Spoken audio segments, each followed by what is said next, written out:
एक तरफ ट्विटर पर जहां मनीष कश्यप ट्रेंड कर रहा है, वहीं दूसरी तरफ गो बैक स्टालिन भी ट्विटर पर काफ़ी ट्रेंड कर रहा है। वहीं आपको बताते चले कि दरअसल बिहार के माननीय उप मुख्यमंत्री तेजस्वी यादव जी तमिलनाडु दौरे पर गए हैं और तमिलनाडु पहुंचकर वे खाली कुर्सी को प्रणाम करने लगे। और खाली कुर्सी को क्यों प्रणाम करने लगे, इस 5 से 8 मिनट की रिपोर्ट में हम आपको विस्तार से बताने जा रहे हैं।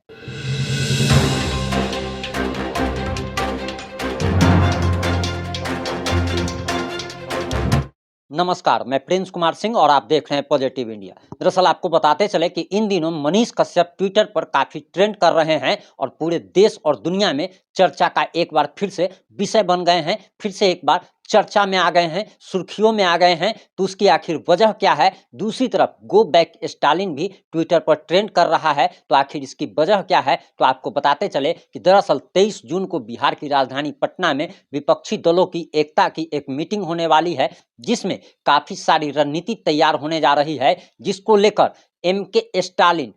तमिलनाडु के मुख्यमंत्री बिहार की राजधानी पटना आ रहे हैं। और दरअसल उनके आने से पहले ही उनका विरोध शुरू हो चुका है और पूरे राज्य भर में, पूरे देश भर में उनका विरोध हो रहा है। और इसी को लेकर के ट्विटर पर मनीष कश्यप ट्रेंड कर रहा है। वहीं दूसरी तरफ गो बैक स्टालिन भी ट्विटर पर ट्रेंड कर रहा है और काफ़ी संख्या में, हजारों की संख्या में लोग ट्विटर पर पोस्ट कर रहे हैं, गो बैक स्टालिन लिख रहे हैं। वहीं मनीष कश्यप भी ट्रेंड कर रहा है। तो उसकी सबसे बड़ी वजह यही है कि तमिलनाडु वही राज्य है जहां पर मनीष कश्यप पर एनएसए लगाया गया, राष्ट्रीय सुरक्षा कानून के तहत कार्रवाई की गई, जिसको लेकर मनीष कश्यप के लाखों करोड़ों समर्थक नाराज बताए जा रहे हैं। और इसी नाराजगी की वजह है कि तमिलनाडु के मुख्यमंत्री की जैसे ही सूचना मिली लोगों को कि वे बिहार आ रहे हैं, पटना आ रहे हैं, तो सन ऑफ बिहार के सम्मान में और बिहार की अस्मिता के लिए लोग मनीष कश्यप को ट्विटर पर ट्रेंड करवा रहे हैं।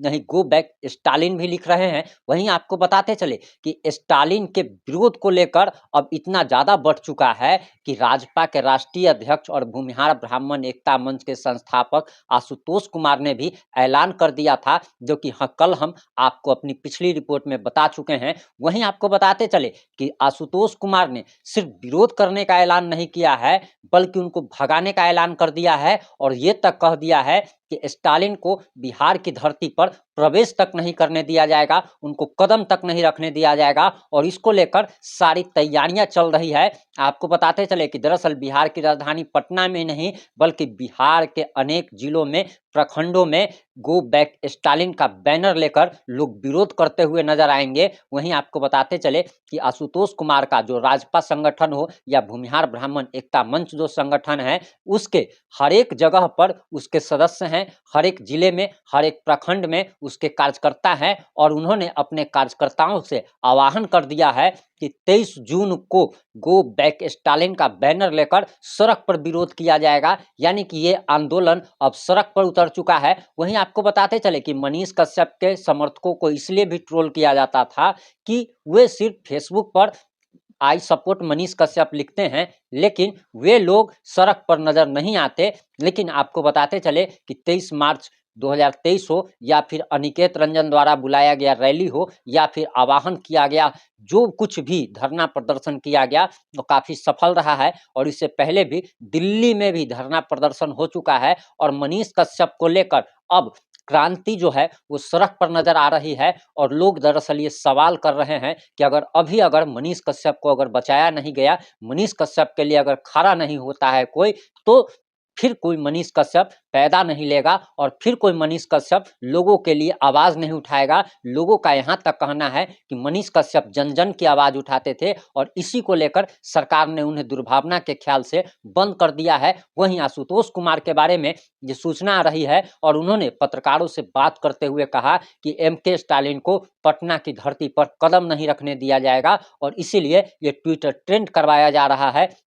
ताकि बिहार सरकार और तमिलनाडु सरकार पर एक दबाव बनाया जा सके। आपको बताते चले कि मनीष कश्यप पर जिस तरीके से कार्रवाई हुई है, उससे मनीष कश्यप के समर्थक काफ़ी नाराज बताए जा रहे हैं, खासे नाराज बताए जा रहे हैं, लोग जनाक्रोश में हैं। और वहीं तेजस्वी यादव का भी जगह जगह पे विरोध होना शुरू हो चुका है। उनके गृह क्षेत्र राघोपुर में भी इसका देखने को मिल चुका है कि राघोपुर में जब तेजस्वी यादव पहुंचते हैं तो वहां पर किस तरीके से तेजस्वी यादव का विरोध होता है और तेजस्वी यादव को वहां से एक तरीके से भागना पड़ जाता है। नहीं, आपको बताते चले कि तेजस्वी यादव अभी तमिलनाडु गए हैं और तमिलनाडु जाने की जो वजह जो बताई जा रही है वो वजह सामने ये आ रही है कि दरअसल एमके स्टालिन नाराज बताए जा रहे थे और इसी को लेकर 23 जून को पटना के मीटिंग में वे शामिल हो, विपक्षी दलों की एकता जो हो रही है, बैठक जो हो रही है उसमें शामिल हो, इसके लिए निमंत्रण देने के लिए तेजस्वी यादव गए हैं। हालांकि मुख्यमंत्री नीतीश कुमार को भी जाना था लेकिन अंतिम समय में उनकी तबीयत खराब हो गई जिस वजह से उनका जाना कैंसिल हो गया।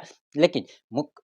उप मुख्यमंत्री तेजस्वी यादव तमिलनाडु पहुंचे, वहीं वहां से जो तस्वीरें निकल के जो सामने आई है उसे देखकर लोग हैरान हो रहे हैं, परेशान हो रहे हैं कि आखिर तेजस्वी यादव को क्या हो गया है, तेजस्वी यादव कहीं पागल तो नहीं हो गए हैं, आखिर ऐसी क्या वजह है कि तेजस्वी यादव खाली कुर्सी को प्रणाम कर रहे हैं। और लोग यह जानना चाहते हैं कि आखिर तेजस्वी यादव खाली कुर्सी को क्यों प्रणाम कर रहे हैं। तो आपको बताते चले कि अभी आपके स्क्रीन पे जो तस्वीरें आप देख पा रहे होंगे उसमें आपको साफ साफ पता चल रहा होगा कि तेजस्वी यादव के बगल में एक कुर्सी रखी हुई है जो कि खाली है, लेकिन तेजस्वी यादव कुर्सी की तरफ घूमकर दोनों हाथ जोड़कर प्रणाम कर रहे हैं। तो दरअसल आपको बताते चले कि अब डिजिटल युग आ चुका है और दरअसल उस तेजस्वी जो खाली कुर्सी जो आपको दिखाई दे रही है उस पे स्वर्गीय एम करुणानिधि बैठे हुए हैं जो कि आपको दिख नहीं रहा है, लेकिन ऐसा वहां के द्वारा बताया जा रहा है कि तेजस्वी यादव उस कुर्सी पर बैठे हुए हैं। बगल की कुर्सी जो खाली है उसको डिजिटल द्वारा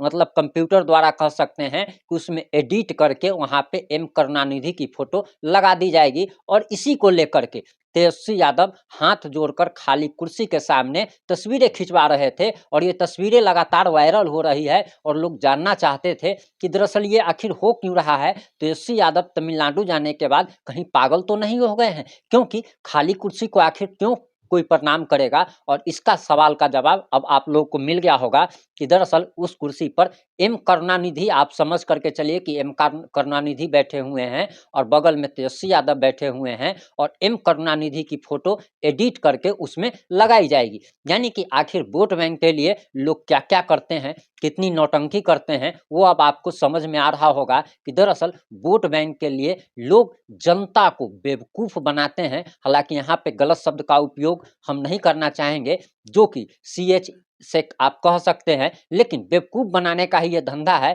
कि लोगों को जाति के नाम पे बांट के। अब आप सोचिए कि खाली कुर्सी पर भला एम करुणानिधि कैसे बैठे हो सकते हैं, वो तो मर चुके हैं, इस दुनिया को छोड़ चुके हैं, लेकिन अब खाली कुर्सी को प्रणाम करवा करके उसमें फोटो एडिट कर दिया जाएगा। अब तमिलनाडु से जो खबरें आ रही हैं, जो तस्वीरें आ रही हैं, उसके अनुसार एमके स्टालिन मान गए हैं और बिहार की राजधानी पटना में आयोजित होने वाली विपक्षी दलों की बैठक में शामिल होने आ रहे हैं। वहीं एक धक्का इसमें और पहुंचा है कि अरविंद केजरीवाल ने चिट्ठी लिख करके इस विपक्षी दलों की एकता में बैठक में शामिल होने के लिए एक शर्त रख दी है और शर्त यही है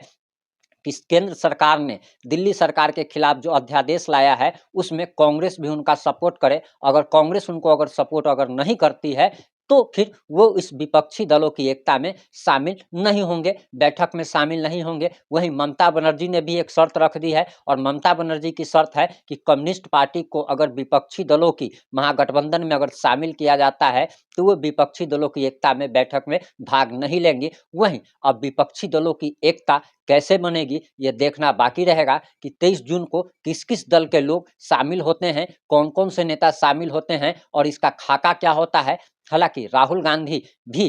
तब आ रहे हैं और उनके बारे में खबर चलाई जा रही है कि राहुल गांधी ने आने की हामी तब भरी जब उनको जदयू के